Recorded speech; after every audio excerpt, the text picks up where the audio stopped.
We're so excited to be here dedicating the Raising Cane's Hotel Sid Reef.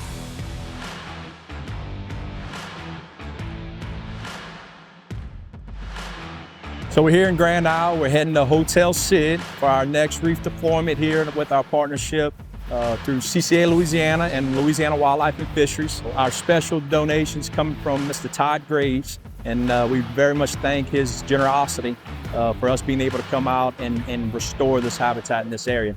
This is a unique reef because we're using a new product that's created here in Louisiana called Cajun Coral. This is a 3D printed concrete reef module designed specifically for this spot.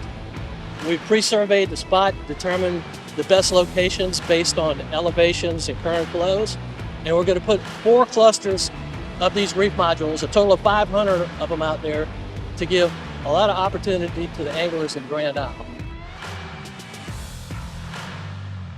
Sid Bourgeois, the owner of Joe's Landing in Lafitte, spent a couple days out there during a storm. He crawled up and his boat floated away during the storm.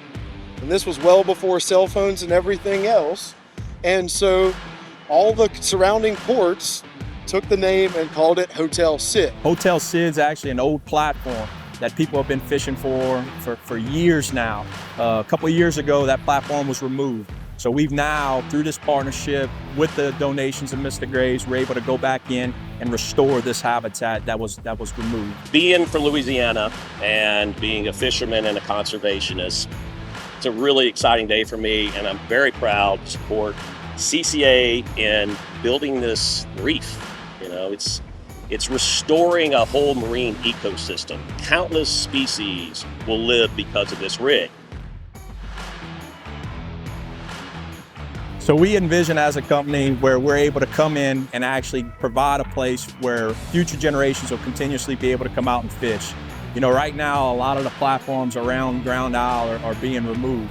So this is a prime location where we can come in today, start making this reef a better place to fish, and then be able to come back and visit for years to come in the future.